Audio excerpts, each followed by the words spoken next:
Bien, vamos a empezar con el tema 10 de memoria. Sistemas de memoria en el cerebro humano. Introducción. Para Main de Virán existían tres tipos de memoria: la memoria mecánica, la memoria sensorial y la memoria representativa. William James, en 1890, padre de la psicología científica, en su libro Principios de Psicología, defiende que la memoria se localiza en el cerebro. McDougall señalaba que había dos formas de reconocimiento, implícito y explícito. Brunner hablaba de memoria con registro y memoria sin registro. Winogrand diferenciaba entre lo que sería el conocimiento declarativo y el conocimiento procedimental. Tras todas estas afirmaciones, faltaban estudios experimentales que las corroboraran o las falsaran. Vamos a ver estudios con pacientes amnésicos. Como hemos visto, el paciente HM padecía amnesia anterógrada, que ya habíamos dado en el anterior tema. Pero después de un entrenamiento de varios días, era capaz de realizar tareas de coordinación mano-ojo, como la realización de dibujos en espejo. En esa época se consideraba que las habilidades motoras eran una forma de memoria inferior. Sin embargo, Warrington y Weinskrantz mostraron que este tipo de pacientes tenían buena actuación en otras tareas distintas de las motoras, por lo que se percataron de la importancia que tenían las instrucciones proporcionadas por los investigadores, que no debían hacer referencia a que la tarea era de memoria. El paciente no debía saberlo, para obtener resultados diferentes. La mayor evidencia de separación entre la memoria deteriorada y la que se mantiene en los enfermos amnésicos proviene de estudios de Square en pacientes que mostraban priming intacto, mientras que actuaban al azar con los mismos estímulos en pruebas de reconocimiento, en las que les pedía que recuperaran la información voluntariamente, prueba de antiguo nuevo. Pero tuvo que pasar bastante tiempo para que los psicólogos comprendieran que la actuación normal de un paciente amnésico depende de las instrucciones que se les da en una tarea. En este caso, actúan como los sanos y muestran que el priming es una forma de memoria distinta de la que está deteriorada en la amnesia. Investigaciones con animales. Zola, Morgan y Square utilizaron monos para comprobar qué estructuras cerebrales lesionadas eran más importantes en la memoria. Utilizaron una tarea conocida como tarea retrasada de no igualación a la muestra. Consiste en mostrar al mono un objeto y esconder bajo el mismo una recompensa. Si el mono levantaba el objeto, obtenía la recompensa. Así que el animal tenía que recordar el objeto, pero la recompensa se colocaba bajo un objeto nuevo para evitar que el animal tuviera éxito. ¿Cuáles fueron los resultados? Pues los animales lesionados en determinadas zonas cerebrales actuaron con un deterioro en función del tiempo que mediaba entre la presentación del objeto único y la presentación de los dos objetos, el antiguo y el nuevo. La amígdala no tiene un papel importante en el síndrome amnésico. Importante que nos quedemos con esto, ¿vale? Todo lo que fuimos dando es un poco a modo historia para entendernos. Pero en esta investigación con animales se dieron cuenta de cómo los animales lesionados en determinadas zonas del cerebro actuaron con un deterioro en función del tiempo que mediaba entre la presentación de ese objeto único y la presentación de esos dos objetos, tanto el antiguo como el nuevo. Se dieron cuenta, que la amígdala no tiene un papel importante en el síndrome amnésico. No tiene. ¿Qué es lo que tiene? El hipocampo. Pero el hipocampo y las áreas que rodean al hipocampo desempeñan un papel primordial para realizar tareas de memoria. Luego vamos a ir viendo cada zona cerebral, la parte memoria y demás, que es realmente lo que importa de este tema. Entonces, el hipocampo sí, y las áreas que rodean a dicho hipocampo son las que desempeñan un papel primordial en la realización de tareas de memoria. Se produce una amnesia severa al dañar la corteza parahipocámpica y la corteza perirenal. Es importante quedarse con eso, ¿vale?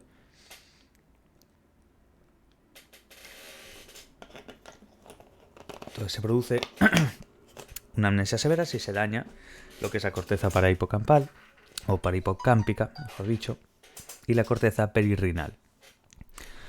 Al hablar de memoria, normalmente nos referimos a la memoria declarativa. La veis aquí ya. Bueno, esto es un cuadro que es la clasificación de los sistemas de memoria de largo plazo. Veis que hay declarativa y no declarativa. Esto ya lo sabemos ya por temas anteriores, pero bueno, después cuando repasemos ya lo daremos mejor todavía. La declarativa se refiere a los hechos y a los eventos. ¿Entendéis lo que aparece aquí? Y después nos dice la parte. Por eso este cuadro es la clave. Este cuadro bien pillado, por así decir, es parte del tema. Entonces, quedaos con eso, ¿vale? Cuando hablamos de memoria, normalmente nos referimos a la memoria declarativa, que es la capacidad de recuperación consciente de hechos y eventos. Eso es lo que nosotros entendemos así muy por encima sobre la memoria, que es lo que nosotros llamamos realmente memoria declarativa. Es la que se deteriora en la amnesia y está ligada a las lesiones en, y esto es muy importante, el lóbulo temporal medio y diencéfalo. Ya os aparece aquí, por eso digo, el cuadro es la clave. Entonces quedaos con eso. La declarativa solo es eso, es la explícita, ¿vale? Para que nos entendamos. Esta memoria es representacional y constituye una forma de modelar el mundo externo, porque puede ser verdadera o puede ser falsa. Las representaciones almacenadas en esta memoria son flexibles y pueden dirigir la actuación en una amplia variedad de pruebas de memoria. La memoria no declarativa, ¿veis? Esta que aparece aquí ya, con cada uno de estos puntos.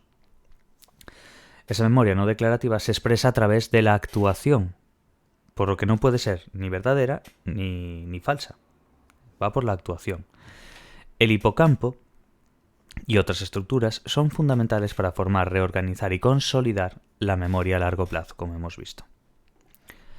El lóbulo temporal medial es fundamental en el proceso de almacenamiento de la información en la memoria. La lesión de estas dos estructuras conserva la memoria remota y deteriora memorias más recientes. Entonces, quedémonos bien con eso, ¿vale? Lóbulo temporal medial es fundamental para el proceso de lo que es el almacenamiento de la información en la memoria. ¿Qué es lo que pasa? Que la lesión de estas dos estructuras, en el hipocampo como lóbulo temporal medial, conserva la memoria remota y deteriora lo que son las memorias pues, más recientes. Bueno, vemos aquí el cuadro. Memoria declarativa, lo que decíamos antes, eran hechos o eventos y tenía lóbulo temporal y diencéfalo y pone también medial, es a lo que se refiere. Entonces quedémonos bien con eso, ¿vale? Lóbulo temporal medio y diencéfalo. Hipocampo, bueno, lo que acabamos de leer dentro de lo que es la memoria declarativa. Es la que se relaciona con la amnesia y es la que está ligada a lesiones en el lóbulo temporal medio y en el diencéfalo, ¿vale? Lóbulo temporal aquí y diencéfalo medial. Eso mismo. Así que quedémonos con eso, ¿vale? Eso sería dentro de las declarativas. Luego estarían las no declarativas, que bueno, ya sabemos. Vamos a ir viendo. ¿Qué son los sistemas de memoria? Tulving y colaboradores propusieron que un sistema es una estructura anatómica y evolutivamente distinta de otros sistemas, y se diferencia por sus métodos de adquisición, representación y recuperación de la información. Cada sistema se desarrolla a un ritmo distinto y se deteriora también de forma diferente por la enfermedad o envejecimiento. Los sistemas de memoria funcionan en paralelo, esto es muy importante, ¿vale? Y soportan y mantienen la conducta del individuo. Por ejemplo, un suceso negativo durante la infancia puede provocar un recuerdo declarativo estable relacionado con el evento, y un miedo duradero no declarativo.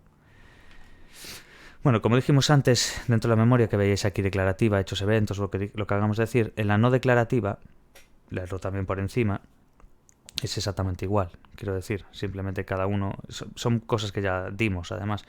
Pasa que aquí se entiende mucho mejor porque es un cuadro donde nos explica la clasificación de esos sistemas de memoria de largo plazo, en el ser humano. Entonces en cada uno vamos a ir viendo las respuestas motoras, cerebelos, ya os acordáis, emotivas, amígdala. Recordar cómo la amígdala aquí no, pero en el tema de la memoria y demás, pero sin embargo en lo que son las respuestas emotivas, en el condicionamiento clásico y demás. Así que bueno, quedémonos bien con eso. Y el ejemplo que nos pone, pues por ejemplo, un suceso negativo durante la infancia pues te puede provocar pues un recuerdo declarativo que es estable, que está relacionado pues con ese evento, y tener un miedo ya duradero no declarativo. Vale, criterios para determinar la existencia de un sistema de memoria. ¿Cuáles son los criterios a seguir para decir que si hay un sistema de memoria? Vamos, para determinar la existencia de un sistema de memoria. Shatter y Tulving propusieron 3 criterios a seguir. El primero, operaciones de inclusión de clase. Un sistema de memoria permite realizar gran variedad de tareas. Por ejemplo, en la memoria de trabajo se mantiene un número pequeño de elementos durante un breve tiempo para realizar operaciones cognitivas. O en el sistema de memoria episódica se recuerdan acontecimientos a largo plazo. Propiedades y relaciones. Pues los sistemas de memoria poseen propiedades, reglas de funcionamiento, que definen su identidad y sus relaciones con los otros sistemas. Además, poseen un sustrato neural. Y por último tenemos disociaciones convergentes. Los sistemas de memoria se observan en diferentes tipos de tarea, diferentes poblaciones y diferentes técnicas de estudios. Bueno, vamos a ver, y esto es muy importante, que es por donde pueden ir muchas preguntas, ¿vale? Este cuadro de aquí, que es, bueno, es el punto 2.2, que nos dice los 5 sistemas de memoria. Quedémonos muy bien con esto, ¿vale? Bueno, ya sabéis, memoria procedimental, después representación perceptiva, luego memoria semántica, memoria de trabajo y memoria episódica. Vamos a ir viendo los subsistemas a cada uno de estos sistemas que acabamos de decir, las zonas, bueno, el locus cerebral, por así decir, la recuperación que tiene y las propiedades. Vamos a empezar con la procedimental. Memoria procedimental. Subsistemas, habilidades motoras, cognitivas, hábitos, condicionamiento simple y aprendizaje no asociativo. Locus cerebral, córtex premotor, córtex parietal, córtex motor, bueno, ganglios basales, córtex prefrontal, córtex extrastriado, núcleo caudado, musculatura esquelética, cerebelo, respuestas emocionales, amígdala. Quedaos bien con esto porque es un poco también lo que hemos visto aquí. Si le dais para atrás, respuesta emotiva, amígdala. Respuesta motora, cerebelo. ¿Os dais cuenta? Es un poco la idea. Dentro del procedimental, simplemente es esto de aquí, pero un poquito más, ¿sabes? Veis aquí, por ejemplo, por eso no os leí esto exactamente, porque después abajo es lo mismo, pero con más datos. Recordar, no declarativa, por ejemplo, procedimental, habilidades y hábitos. ¿Qué tenemos ahí? El estriado. Si os vais aquí, veréis, dentro de la procedimental, que nos habla del estriado y demás. ¿Qué nos dicen después? Si seguimos, priming y aprendizaje, que tenemos por aquí. Luego, condicionamiento clásico, bueno, veremos aquí respuestas emotivas, amígdala, respuestas motoras, cerebelo. Respuestas emotivas, emocionales, amígdala, musculatura esquelética, cerebelo, ¿veis? Vías reflejas, recuperación implícita, propiedades no cognitiva, automática y no declarativa. Eso es la memoria procedimental, ¿vale? No declarativa, automática y no cognitiva. Y eso es un poco así la idea, ¿vale? Entonces vamos a ir mirando cada una. Luego, representación perceptiva, PRS. Subsistemas, forma visual de las palabras, forma auditiva de las palabras y descripción estructural. Locus cerebral, córtex occipital está estriado. Región córtex perisilviano, se refiere, bueno, aparte de silvio. Regiones temporales inferiores y giro fusiforme. La recuperación, implícita. Aquí veis que es lo contrario en caso de cognitiva. En comparación con la procedimental, lo que es la presentación perceptiva es cognitiva. No declarativa es igual que la procedimental y priming perceptivo, ¿vale? Eso dentro de las representaciones perceptivas. Ahora, memoria semántica. ¿Qué subsistemas tiene la memoria semántica aquí? Espacial y relacional. Córtex prefrontal izquierdo, lóbulo temporal medio y diencéfalo. Es implícita también. Como veis, la recuperación es igual, implícita. Si después solamente son las dos últimas, la de trabajo y la episódica, la que son explícitas. Y las propiedades, cognitiva, igual que la representación perceptiva, declarativa, al contrario que estas dos, la semántica es declarativa, y priming conceptual. El otro era perceptivo. Importante, ¿vale? Por último, la de trabajo y la episódica. La de trabajo, ejecutivo central, auditiva verbal, visoespacial. ¿Qué locus tenemos de cerebral? Lóbulos frontales, región dorsolateral, córtex parietal izquierdo, área de Broca, áreas motoras y promotoras del hemisferio izquierdo y córtex parieto-occipital derecho. Aquí veis explícita diferencia de todas las demás. La recuperación, quiero decir. Y las propiedades tenemos cognitiva y retención a corto plazo. En la episódica no nos pone nada en subsistemas. Cortes prefrontal izquierdo y derecho, lóbulo temporal medio y diencéfalo. Es explicidad también y cognitiva. Vale, el sistema menos explorado es el de la memoria procedimental. Esta de aquí, la primera. Esta es la menos explorada, es importante saberlo. Entonces, el sistema menos explorado es el de la memoria procedimental. Se relaciona con la actuación y la acción, y su adquisición es gradual. Distinguimos 5 sistemas de memoria. Importante esto. Estos sistemas de memoria, esos 5 sistemas de memoria, bueno, como vemos aquí, los 5 sistemas de memoria. Ahora mirarlo desde aquí. Sistemas de memoria de trabajo. Bueno, ya veis, memoria de trabajo, memoria de trabajo. Procedimental, simplemente lleva un orden distinto. Entonces, quedémonos muy bien con esta parte, que básicamente es un repaso de lo que llevamos dando. Dentro del libro, quiero decir. Sistema de memoria de trabajo, pues se encarga del mantenimiento y almacenamiento temporal de la información. Esa es la memoria de trabajo. Se encarga básicamente, pues eso, del mantenimiento y de almacenar temporalmente del almacenamiento temporal de la información. Según Baddeley, está formada por un ejecutivo central. ¿Os acordáis lo de ejecutivo central? Mecanismo de control atencional, que tiene 3 sistemas subsidiarios. Bucle articulatorio, agenda visoespacial y el buffer episódico, o RETEN también llamado, que se fue añadido de hecho después por él más adelante.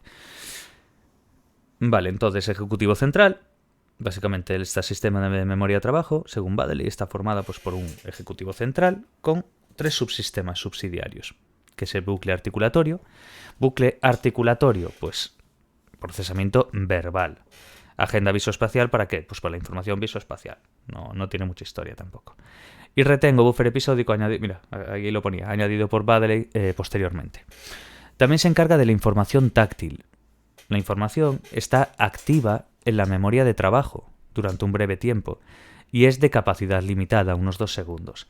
Si esta información no se repite, acaba decayendo, decae.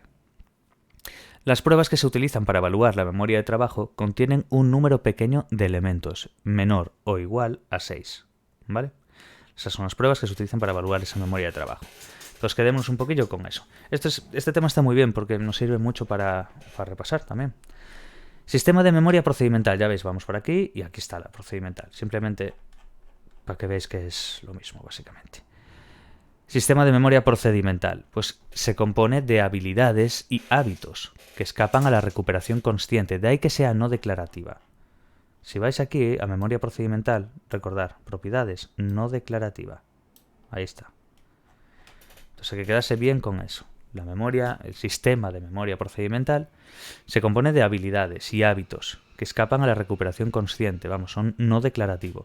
Es el sistema más antiguo desde el punto de vista evolutivo. De este sistema dependen las asociaciones básicas, lo que es el aprendizaje motor e incluso las habilidades cognitivas simples. Las pruebas que se utilizan para evaluarlas son indirectas. ¿Qué significa eso? Que sean indirectas, que son no conscientes. ¿Veis? Son indirectas, no conscientes. Es una memoria resistente al olvido, que se produce por falta de práctica, pero que se recupera rápidamente con más práctica. Básicamente es eso, como andar en bicicleta, por así decir. Entonces, esas pruebas que se utilizan para evaluarlas son indirectas. No son conscientes, entonces la forma de hacerlo. Luego tenemos el sistema de representación perceptual. Sistema de representación perceptual. Representación perceptiva, lo que tenemos por aquí. Entonces, ¿qué tenemos? Sistema de representación perceptual. Es no declarativo. Es igualita que en la procedimental. Es no declarativo, no consciente. Si vamos aquí, vemos no declarativa también, ¿vale? De ahí que vayan así pegadas para entendernos bien. Vale. Entonces es no declarativa, no consciente. Está formado por módulos específicos que operan sobre la información sensorial relacionada con la forma y la estructura de las palabras y los objetos. Se registra en un formato específico. Los datos aportados provienen de los estudios sobre el priming. La repetición del estímulo produce su facilitación. es un sistema preservado en pacientes amnésicos y con una demencia de tipo Alzheimer. En las pruebas para evaluarla no se pide recuperación consciente. Vale, sistema de memoria semántica. Es un sistema de memoria declarativo. Esto es muy importante, saber diferenciar estas cosas, ¿vale? El no declarativo aquí, el no declarativo aquí. Ya veis que en procedimental y en perceptiva son no declarativas ambas. ¿Qué es lo que pasa? Que llegas a la semántica y es declarativa. Entonces por eso es muy, muy, muy importante saber eso, ¿vale? Es un sistema de memoria declarativo. Se trae voluntariamente a la consciencia. Es lo que quiere decir con declarativo. Incluye conocimiento. Ya lo hacéis un poco por lógica, ¿sabes? Simplemente pensáis la memoria semántica. Dices tú, ¿cómo puedo llevar a cabo esto? Pues lo tienes que traer tú voluntariamente a tu consciencia. No es como una memoria procedimental, que es una cuestión de habilidad, de hábitos y demás. Que ahí no es un no declarativo. El no declarativo es no consciente, por así decir. Entonces lo mismo pasa con el sistema de representación perceptual. ¿Qué es lo que pasa? Que con la semántica, como podéis apreciar aquí, es que aparte ya os lo pone aquí cuando lo leímos, declarativa, es lo que vais a notar la diferencia de unas a otras. Entonces, cuando veáis la semántica, pensáis, vale, ¿cómo yo accedo a esto? Es una memoria declarativa, porque se está trayendo voluntariamente a la consciencia.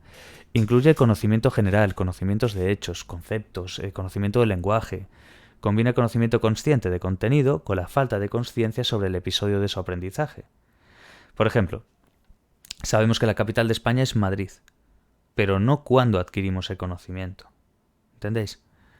Es muy importante después cuando hay ciertos tipos de problemas en lo que viene siendo el cerebro, porque tú, por ejemplo, puedes saber cuál es la capital de España y decir, vale, es Madrid, pero tú no sabes cuándo adquiriste ese conocimiento. Posee capacidad ilimitada. El olvido se produce por no poder acceder a la información debido a una interferencia, pero es temporal. Al evaluar este sistema, se hacen preguntas de conocimiento general y realización de tareas de formación de categorías o similar. Y por último tenemos el sistema de memoria episódica. Si os vais para aquí, veréis que por último tenemos la episódica. Ya veis, explícita, cognitiva, lo mismo. Vale.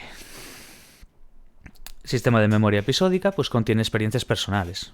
Imaginaros, el episodio de tu vida, los episodios de tu vida, básicamente es eso. Contiene pues experiencias personales sobre acontecimientos, episodios, vamos. Se cree que tiene una capacidad ilimitada y que el olvido se produce por interferencias de la misma forma. Es la forma superior de memoria. La memoria episódica es la forma superior de memoria. Para evaluarla se realizan pues pruebas de reconocimiento y de recuerdo libre. Punto 3. Sistemas o procesos de memoria.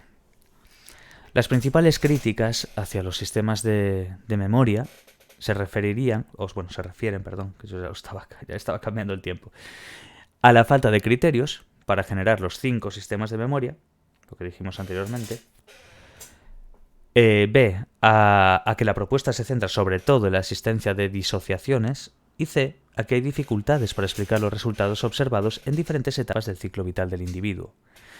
La mayor fortaleza de los sistemas de memoria pues está en que los resultados con pacientes amnésicos que tienen dificultades con la memoria episódica, recordemos, la episódica, pero no con la semántica y la procedimental. Entonces, esa mayor fortaleza de estos sistemas que acabamos de ver, de estos 5, está en que los resultados con pacientes amnésicos que tienen dificultades con la memoria episódica, recordemos la episódica, además que es la forma superior de memoria, el rollo que tiene realmente es que esa fortaleza en sí, que tiene estos sistemas de memoria, se ve en los resultados que hay con pacientes amnésicos, que tienen dificultades con la que acabamos de decir ahora, con lo que es la memoria episódica, pero no con la semántica y la procedimental. Por otro lado, están los defensores de las teorías de procesamiento, que se basa pues en los procesos de codificación y recuperación principalmente. La memoria es un proceso activo y constructivo, cuya recuperación depende de claves ambientales internas y externas y de la información procesada previamente por el individuo. Craig y Lockhart propusieron que el procesamiento puesto en marcha por el individuo es más importante que el almacén de la memoria. La memoria es el resultado de una serie de sucesivos análisis, desde uno superficial, como puede ser los rasgos físicos, hasta un nivel más profundo, como puede ser el significado o la información semántica, suponían que a mayor nivel, mejor recuerdo. El principal problema con este modelo pues, es la falta de objetividad, ya que no es posible evaluarla a priori la profundidad. Entonces un poco eso. Vale. Los defensores de la transferencia de procesamiento apropiado han sugerido que según el tipo de procesamiento durante la fase de estudio, se producirá mejor o peor actuación, dependiendo de si resulta apropiado o no para el tipo de prueba que se utiliza al evaluar esa memoria. Rodinger y Blackstone han constatado que la mayoría de los estudios sobre la memoria contienen una confusión. Normalmente las pruebas directas se basan en el procesamiento guiado por los datos y las indirectas en el procesamiento guiado conceptualmente. Blackstone encontró que en las tareas de procesamiento guiado por los datos, los resultados fueron similares que cuando se evaluaba con pruebas directas o indirectas, porque concluyó que lo importante era el tipo de procesamiento. El tipo de procesamiento y no el sistema de memoria. Importante eso. Un problema de las teorías de procesamiento es que no se puede definir de manera objetiva el tipo de procesamiento empleado, ya que no existen índices que midan la profundidad exactamente. Las teorías sobre profundidad de procesamiento y las teorías sobre transferencia de procesamiento apropiado carecen de una especificación formal. La distinción entre procesamiento guiado por los datos y procesamiento guiado por el significado ha dado importantes frutos, pero ambos tipos de procesamiento se emplean en la mayoría de las tareas, por lo que es muy difícil evaluar la contribución relativa a cada uno. Por otro lado, cuando el resultado de un estudio sale en la dirección, quedaos bien con lo de el procesamiento guiado por los datos y procesamiento guiado por el significado. A los grandes frutos, aunque claro, es difícil saber por qué será, porque se están empleando en la mayoría de las tareas. Entonces va a ser muy difícil evaluar la contribución relativa a cada una de ellas. Por otro lado, cuando el resultado de un estudio sale en la dirección esperada por el investigador, se interpreta que es porque el individuo usa el procesamiento esperado. Pero si los resultados no se esperan, se explica que el procesamiento empleado haya sido otro, aunque la mayor debilidad de esta postura es la dificultad para explicar los datos que muestran una destrucción de la memoria episódica en la amnesia, mientras que la memoria semántica y la implícita se encuentran preservadas, lo que supone la mayor fortaleza de los sistemas de memoria. Entonces, con lo que hay que quedarse básicamente es que hoy en día la postura más consistente que hay es la de la existencia de distintos sistemas cerebrales que estén implicados en las distintas memorias. Eso coincide con los datos psicológicos, biológicos, imágenes cerebrales de las que disponemos. Entonces eso es básicamente lo relevante dentro de esta postura que nos meten sobre la existencia de esos distintos sistemas cerebrales. Tenemos que quedarnos con eso. Vale, punto 4. Sistemas de memoria y cerebro humano.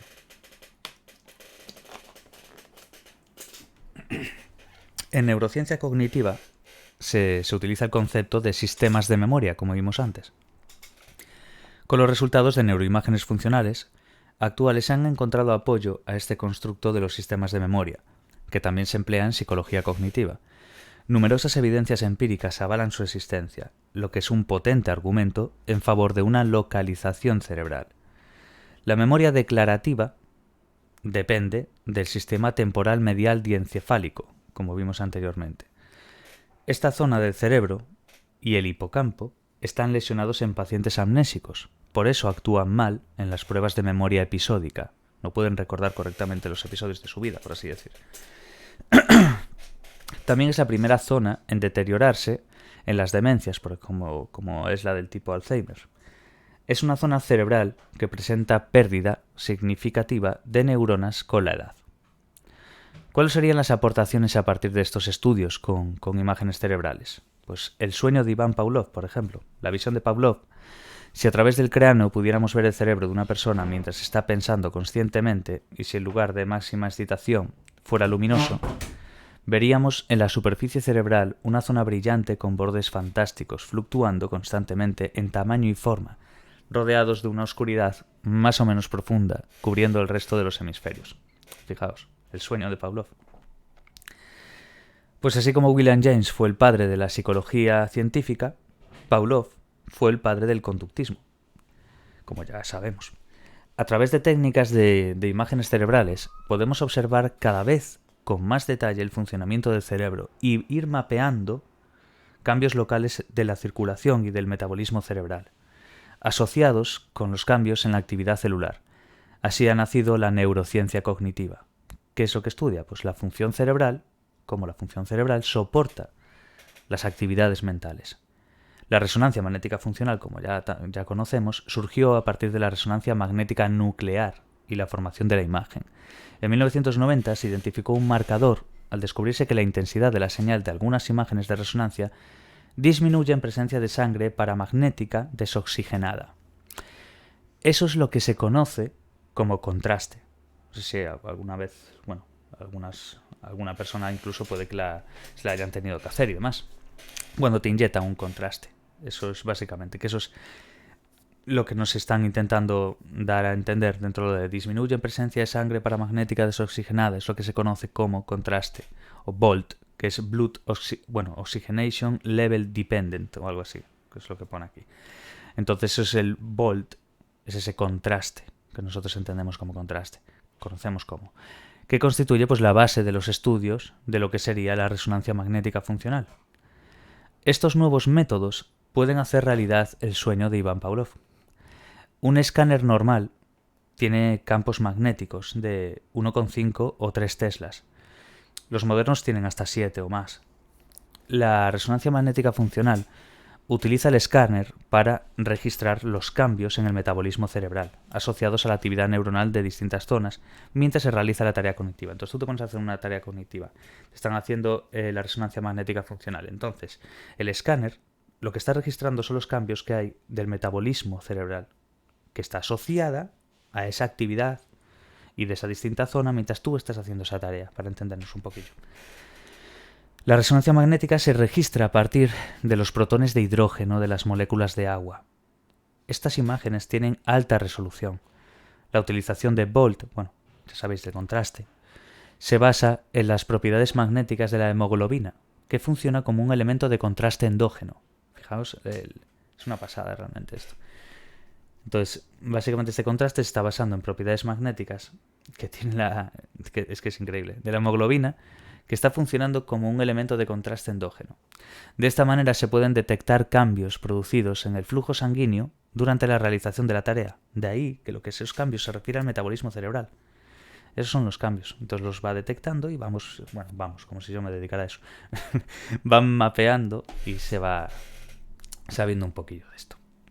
¿Cuáles son las ventajas de la resonancia magnética funcional? Que no se emplean isótopos radiactivos. No sé si os acordáis, lo pone aquí, pero las tomografías de emisión por positrones o la PET y demás, esos son donde sí que se utilizan. Entonces hay una ventaja muy grande, que no estás utilizando nada en unos isótopos radiactivos. El tiempo es corto, de entre 1,5 a 2 segundos. Y la resolución de la imagen es, lo veis aquí, 1,5 por 1,5 milímetros aproximadamente. Imágenes funcionales en la investigación sobre la memoria de trabajo. La memoria de trabajo es un sistema cognitivo, almacén temporal donde se manipula la información, como ya lo acabamos de leer no hace mucho, hace unas páginas. Sus representaciones tienen una duración corta que puede prolongarse mediante su mantenimiento activo. Corteza prefrontal lateral, o PFC. En estudios con monos, registrando la actividad neuronal de la corteza prefrontal lateral,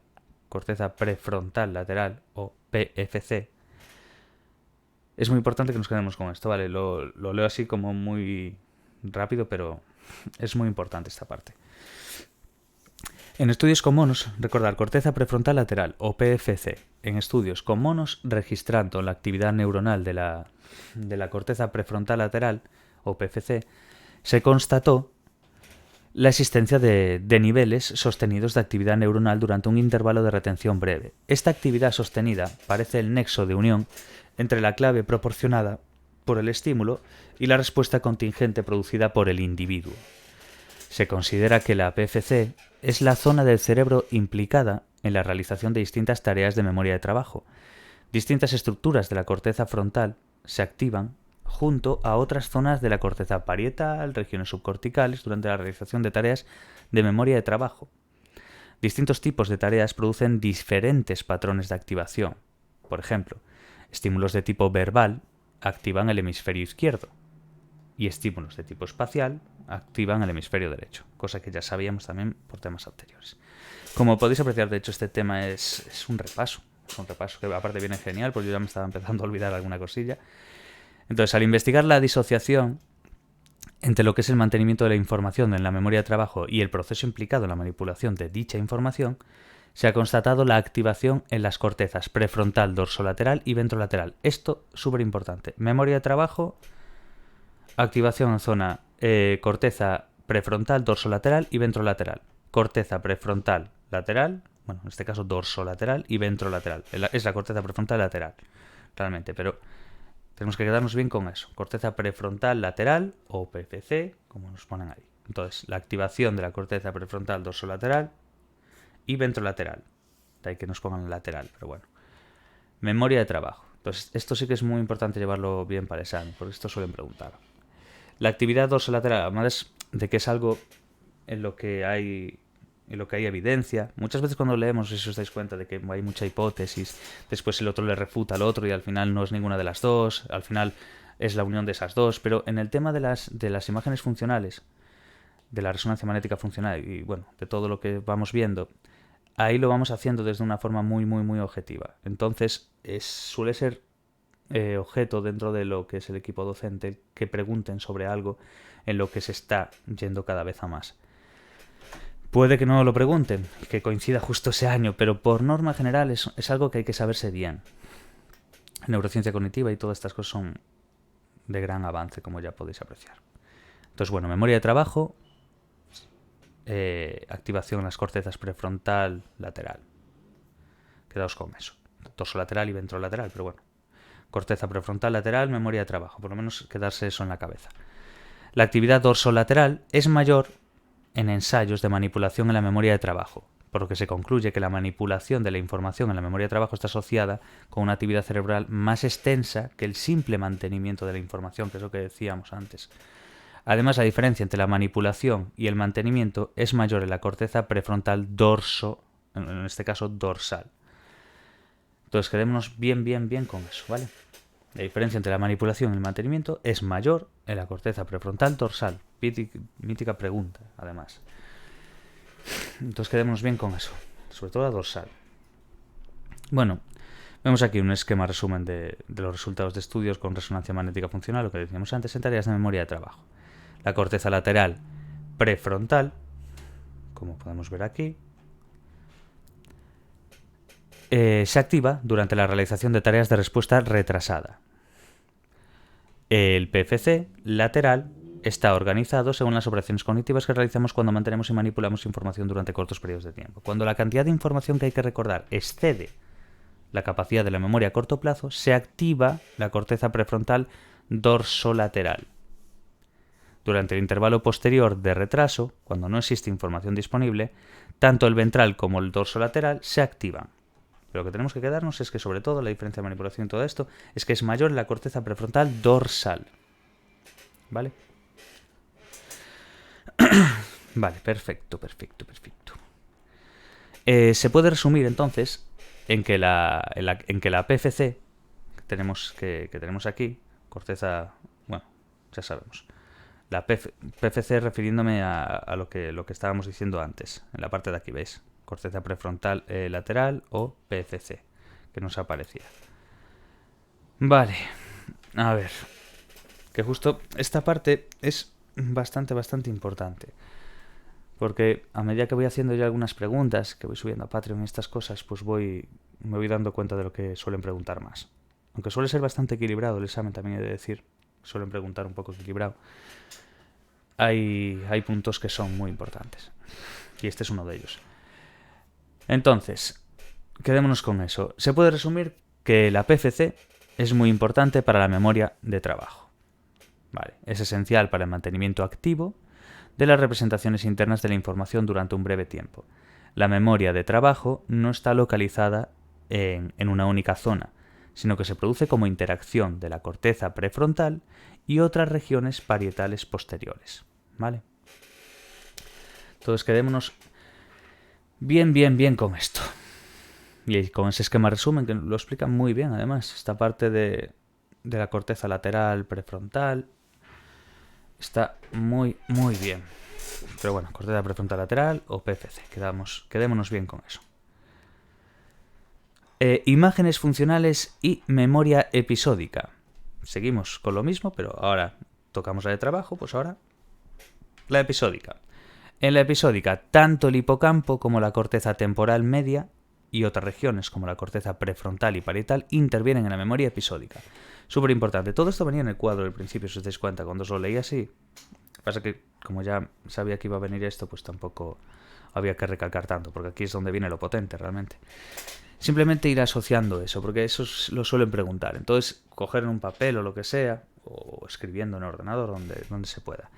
Ir, memoria de trabajo, corteza prefrontal lateral o PFC, y después incluso abajo de todo, cuando nos dice que el mantenimiento aún es mayor y tal, en la corteza prefrontal dorsal.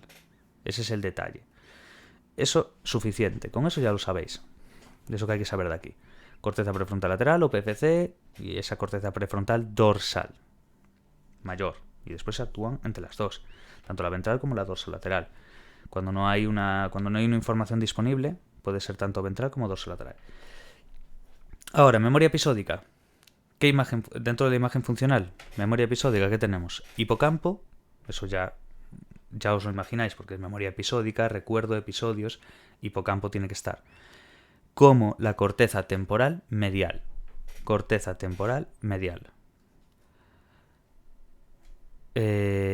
Y otras regiones como también pues la corteza prefrontal y parietal que intervienen en la memoria episódica, pero sobre todo hipocampo y corteza temporal media, además de las otras regiones que acabamos de citar, pero hipocampo y corteza temporal media.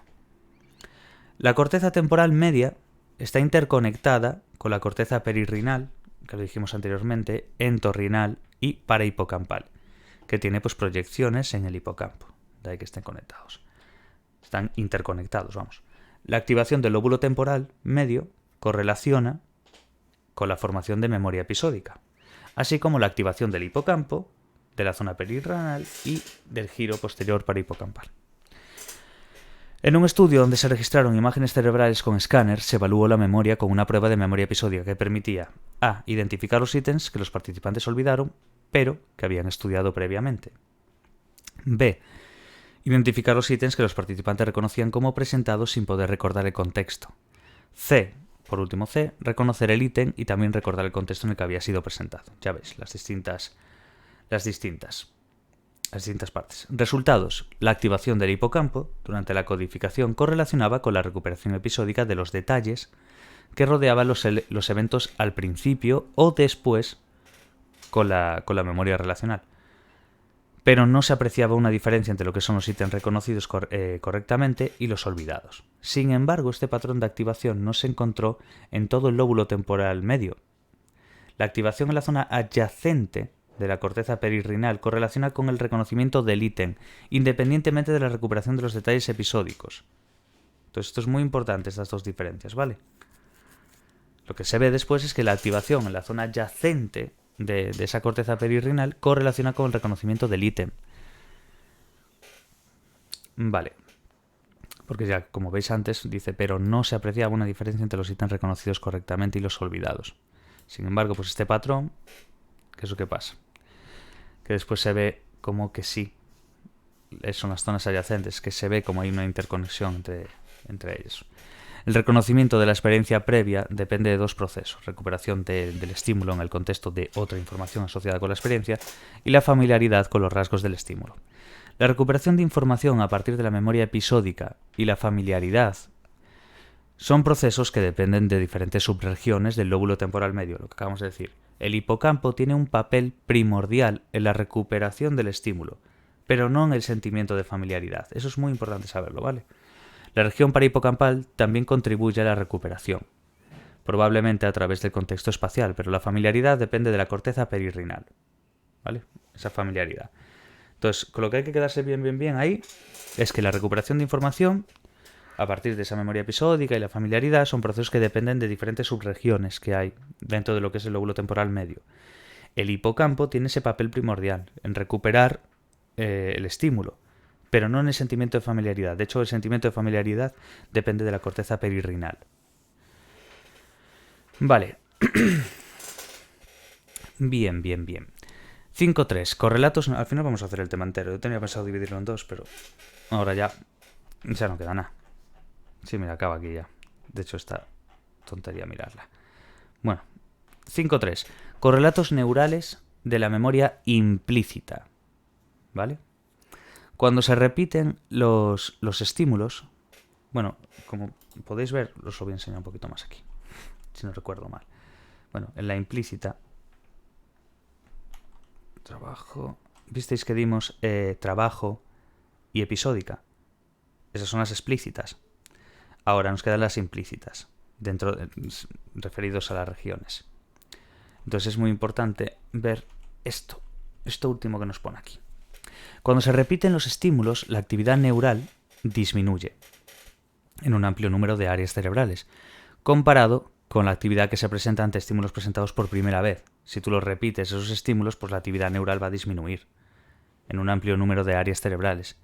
Lo lógico es que, a diferencia que con las otras, que tú cuando hacías la actividad presentabas esos estímulos, pero esos estímulos eran por primera vez, entonces la estimulación era mayor. Esta reducción de actividad neural se ha denominado de 3 maneras. Es lo que se llama priming neural, supresión con la repetición y adaptación. Es lo mismo. Esas 3 maneras es exactamente igual. Priming neural, supresión con la repetición, el hecho de repetirlo lo suprime, y la adaptación, que se va adaptando. Se ha constatado que hay un aumento de la actividad cuando los estímulos no son familiares. Cuando no son familiares, hay un aumento de la actividad. Priming conductual implica varios procesos. La repetición de un estímulo puede tener distintos efectos en el procesamiento perceptivo posterior del estímulo, lo que es el priming perceptivo. Quedaos bien con eso, ¿vale? La repetición de un estímulo puede tener distintos efectos en el procesamiento perceptivo posterior del estímulo, que es el priming perceptivo. Y también puede producir procesamiento amodal o semántico. Vamos, no depende de la modalidad, de ahí el prefijo de negación delante, el amodal, no depende de la modalidad del estímulo. En estudios con fMRI, resonancia magnética y demás, se ha mostrado sensibilidad de las regiones visuales, la occipito temporal, posteriores de la corteza ante manipulaciones perceptivas de los estímulos que implican el cambio de algunas dimensiones o de alguna dimensión estimular de la fase de prueba, y que el priming se mantiene a través de transformaciones del objeto como el color, el punto de vista, el tamaño o el ejemplar. En estudios realizados con imágenes cerebrales se ha mostrado que las zonas cerebrales implicadas en procesos de memoria implícita y explícita pueden disociarse. ¿Por qué? Porque las áreas corticales que muestran activación en las imágenes cerebrales, en la resonancia, que predice la memoria explícita, la explícita es esa recuperación consciente, recordar, se saca bien eso. Después explícito e implícito se saca bien, pero bueno, memoria explícita es esa recuperación consciente. Son diferentes y no se solapan con las regiones cerebrales que predice el priming cuando se repite los mismos estímulos, que no se solapan. Las activaciones cerebrales durante la memoria explícita se producen bilateralmente en el lóbulo temporal medial y la corteza prefrontal izquierda. La actividad que predice el priming posterior de los mismos estímulos se produce bilateralmente en la corteza extrastriada, el giro fusiforme izquierdo, y bilateralmente en la corteza prefrontal izquierda, inferior. Todas estas áreas se relacionan con la identificación de estímulos. Como podéis ver, la actividad cerebral que predice el priming difiere de la que predice la memoria explícita. Esto es muy importante, esta frase. La actividad cerebral que predice el priming difiere de la que predice la memoria explícita. Estudios sobre procesamiento conceptual y semántico han utilizado tareas de clasificación semántica. Han mostrado que la facilitación con la repetición depende de las regiones temporales y frontales. Importante esto, han mostrado que la facilitación con la repetición depende de regiones temporales y frontales. Cambios en zonas del giro frontal inferior y del giro temporal medio e inferior se han relacionado con el aumento de la influencia en la recuperación de esa información semántica que se produce con la repetición. Y ya está. Bueno, esto es lo que acabamos de decir ahora mismo. Como podéis ver, la corteza prefrontal es sensible o los componentes conceptuales y la relación estímulo-decisión del priming de repetición. Correlaciones robustas es exactamente lo que acabamos de ver. Recordar, han mostrado que la facilitación con la repetición depende de qué? De regiones temporales y frontales. Y luego, cambios en las zonas del giro frontal inferior y del temporal medio e inferior se han relacionado con el aumento de la influencia de la recuperación de esa información. Por repetición, bueno, que se produce con la repetición, quiero decir. Vale, pues hasta aquí el tema. Ya lo dejamos aquí. Y el siguiente ya es memoria y envejecimiento, el tema 11. Son 12 si no recuerdo mal, así que nos queda muy poquito, ¿vale? Yo esta la tengo pensado llevar para la segunda semana, si no recuerdo mal, a ser los presenciales. Y en la primera iré con fisiológica, creo, y desarrollo, quizás, no sé muy bien aún. Entonces, por eso algunas son un poco más largas que otras también, y las que veo que tengan muchos autores o que requieran mucho dato, prefiero tener más tiempo y la dejo para la segunda semana, como psicopatología o incluso memoria. Así que bueno, lo dejamos así. En el próximo vídeo continuaremos. Al final lo hicimos todo en un vídeo, así que perfecto. Adelantamos más de lo que pensaba. Bueno, después típicas preguntas de exámenes anteriores, como podéis apreciar aquí. Veis, tema 10, memoria y cerebro. El principal aspecto positivo de la teoría de los sistemas de memoria es su capacidad para explicar los resultados obtenidos por pacientes amnésicos, recordar eso, en diferentes tareas de memoria. Luego, en tareas de memoria episódica se activa lóbulo temporal medio. Las teorías basadas en el procesamiento intentan explicar las diferencias entre las pruebas implícitas y explícitas, enfatizando en el tipo de procesamiento realizado durante la codificación y recuperación de la información. Es un poco eso. Veis, investigaciones realizadas con animales, ¿os acordáis? Han mostrado que la lesión del hipocampo y las zonas próximas deterioraban en el animal el recuerdo. Muy intuitivo, muchas preguntas también. Y nada, ir haciendo conforme acabéis. Mi consejo suele ser eso. Conforme acabas el tema, pregunta sobre ese tema. Después cuando acabas ya el libro, pues ya te pones, venga, tema 1. Lo lees un poco por encima en algún resumen o esquema o lo que sea, y te pones a hacer todas las preguntas de exámenes o de autoevaluación o de cuestionario, de lo que exista, sobre ese tema. Y así hasta volver a acabar. Y así sucesivamente hasta que tengas el día del examen. Es mi consejo. Bueno, hasta el próximo vídeo y mucho ánimo a todos. Chao, chao.